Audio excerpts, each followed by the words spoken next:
What's up everybody, this is Dr. Ali Haider here. Thanks for stopping by the channel. Please smash that like button if you like what you see and definitely subscribe. So I've had a lot of questions lately from friends and family on what you should do if you think you have COVID-19 symptoms or if you were potentially exposed to somebody who did test positive for COVID-19. So I figure let's go over some tips on what you can do. Now the good news is 80% of the people who get infected with COVID-19 are going to have mild symptoms. These are going to be symptoms that you can ride out at home and are not going to require hospitalization. 20% of the people who get infected are going to require hospitalization, and a small proportion of those are additionally going to require ICU care and potentially ventilation and a higher level of care. Now again, it's true that most of the people who get really sick and die are older and people with other underlying disorders, but still important to remember that young people can still get very sick. Again, unlikely, but it definitely has been happening. Now let's quickly just review what the symptoms are. Now the symptoms of COVID-19 are really similar to any other viral infection or flu-like symptoms. Now 80% of the people who are presenting with COVID-19 are going to have a fever. This can be a low-grade fever or potentially a higher fever, but that's probably the most common symptom. Second most common symptom is a cough. That cough can be productive of sputum or light sputum, or it could also be a dry cough. Other common symptoms include fatigue, body aches and malaise, okay? And sometimes GI symptoms such as nausea and diarrhea. By and far, those are probably the most common symptoms that we're going to see, but you may have one, you may have all, and occasionally you may have none. One interesting symptom that people have described is a loss of taste or a loss of sense of smell, okay? You can see this in other viral infections and sometimes sinusitis-like infections. There have been some cases of COVID-19 where that was the only symptom reported. So again, something to look out for. Remember, those symptoms don't necessarily mean you have COVID-19. It could be something else. It could even be allergies. But in the current state of play in the United States, I think it's important to rule out COVID-19 or assume COVID-19 until proven otherwise. So what do you do if you have symptoms? Well, let's kind of break it down into categories. Now, if you have really mild symptoms, mild meaning you have perhaps a low-grade fever and you have a little bit of a cough and some body aches and sort of you feel like you may have the flu, what you want to do is stay at home. The best thing to do is stay at home, take some Tylenol, take over-the-counter cold medications if appropriate, and try to isolate yourselves from your family. If you live with other family members, you want to wear a mask at home, wash your hands aggressively, and try to ride it out.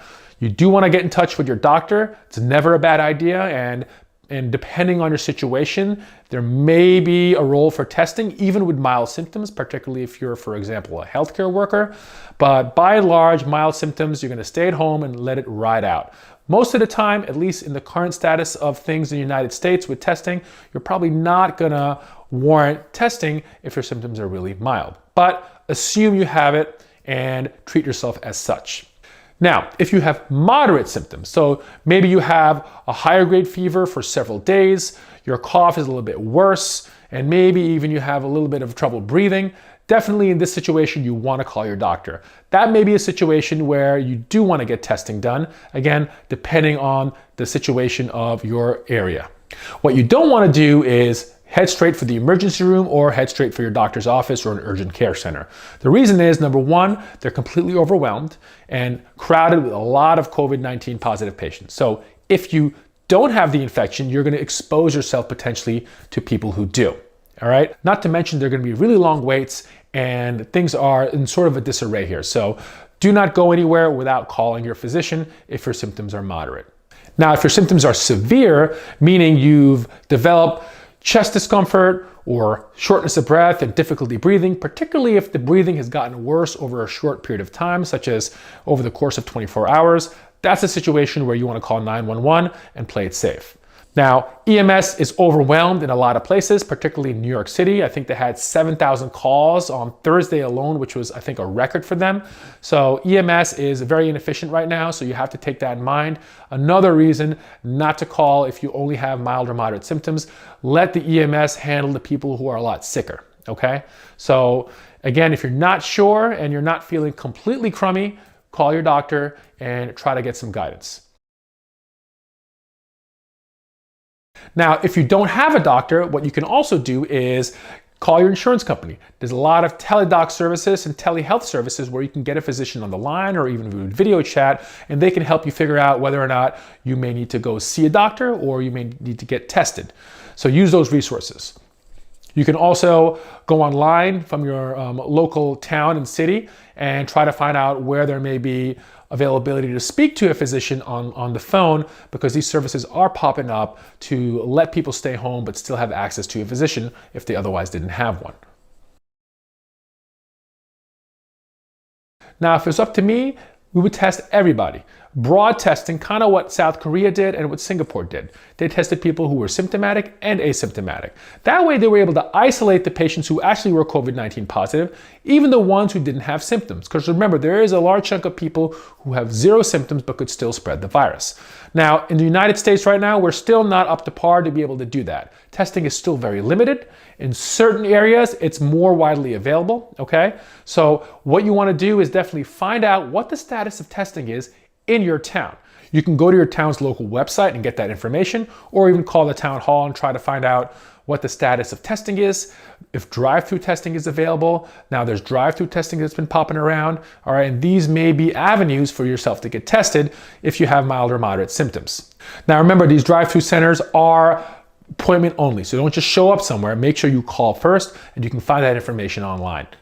It is important to note that even if you have mild or even moderate symptoms that's not going to require a hospitalization, testing is not necessarily going to change management. We don't have any approved medications for this, so it's just supportive care. The importance of testing is so you can more aggressively isolate yourself and potentially track back all the close encounters you've had to isolate those people. But it's not going to change your management unless you're hospitalized. The most important people to get tested are hospitalized patients and healthcare workers, so we can really pay attention to the sick people and the people who are taking care of these sick people. Now, what if you were exposed to somebody who turns out they were COVID-19 positive? So you're hanging out with some family or friends, which you probably shouldn't be doing anyway right now, but you find out that they tested positive for COVID-19. Now, it's also important to note that transmission is generally with close contact for prolonged periods of times. So if you walk by somebody on the street, chances are you're not going to get this virus. But if you were in the same room with somebody for an hour or two and potentially touched the same surfaces and had some close contact, that may be a situation where your risk is a little bit higher. So if you had close contact with somebody who was COVID-19 positive, what you want to do is firstly quarantine yourself at home, okay? Self-isolate, wear a mask if you're living with other people, and monitor for symptoms, okay? We generally recommend a 14-day quarantine, and that's because of the incubation period of the virus. The incubation period is the time it takes from acquiring exposure to the virus to the point where you're going to develop symptoms.